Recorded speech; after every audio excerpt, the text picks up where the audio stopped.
Well, the world is still reacting to Donald Trump's controversial speech made in Quantico, Virginia this week. Delivered to the senior leadership of the U.S. military, the speech resembled the kind that is usually delivered at a campaign rally and had politicians, in particular U.S. Democrats, concerned about authoritarian undertones heard in what was said. That includes the suggestion that the U.S. military could be used against the American people.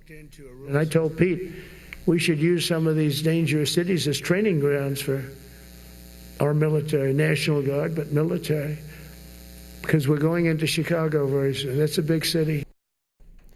Well, with more, we're now joined by Marci Shore, professor at the Munk School of Global Affairs and Public Policy at the University of Toronto, previously a history professor at Yale University. Marci, good to see you again. Thank you for joining us. Oh, thank you for inviting me, Michael.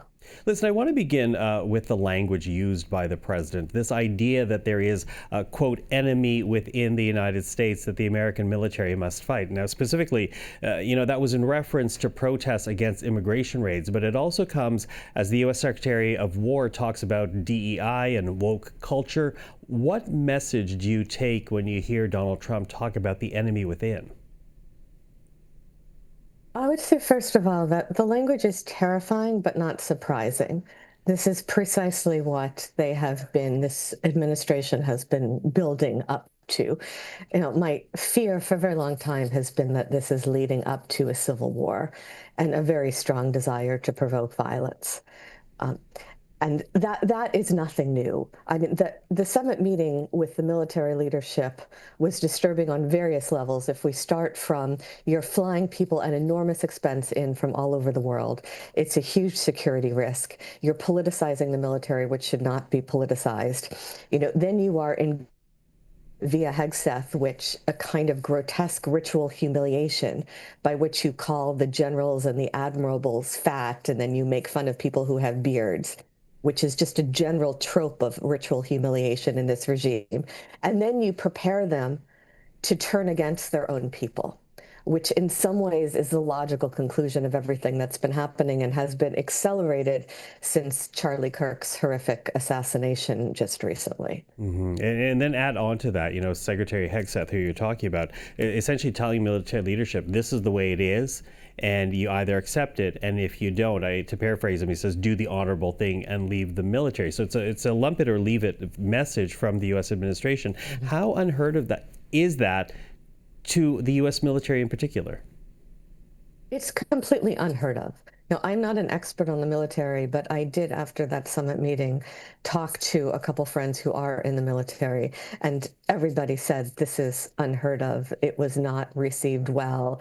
It's unprecedented. It's a violation of military code and ethos on a variety of levels. Now, none of that is surprising. I mean, it's all been right in front of us, what this is building up to.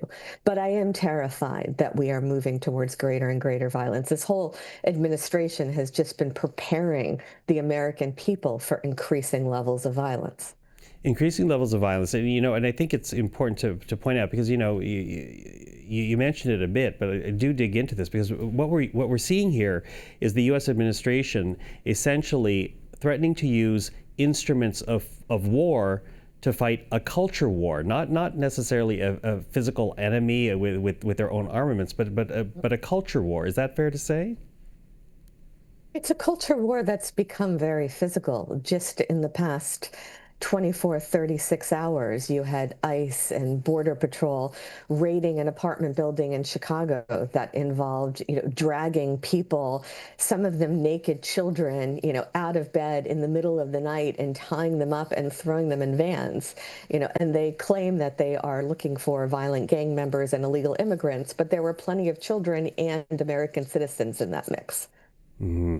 Now, we have been tracking some of the reaction. Gavin Newsom, of course, as you know, is the California governor. Take a look at what he had to say on social media about this speech. He says, it should terrify anyone who cares about our country. Declaring war on our nation cities and using our troops as political pawns is what dictators do. So that's Gavin Newsom, well-known Democrat, Marci. And I have to ask, where is the pushback on this? And I know there is some grassroots pushback. There are some politicians who are pushing back. But where's the coordinated effort to push back against what we're hearing, not necessarily everything, but certainly the authoritarian undertones of that speech.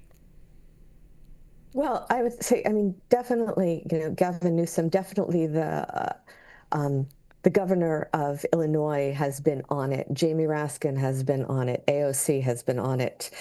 Jasmine Crockett. It's not that nobody is protesting.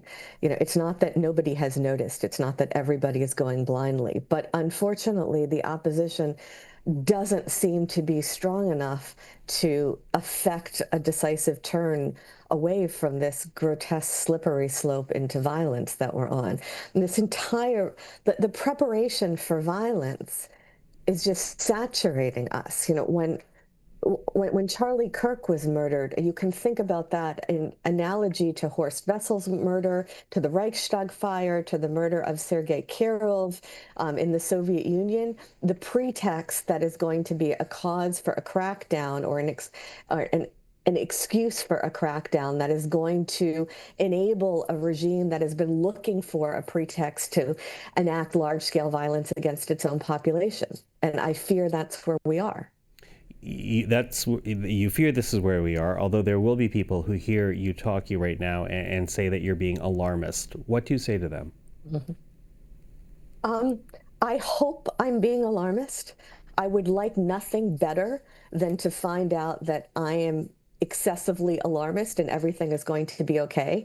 I unfortunately fear that's not the case. I'm a historian, among other things, of the 1930s and totalitarianism in Eastern Europe. And the problem with being a historian is not that you know what will happen, but you know what can happen.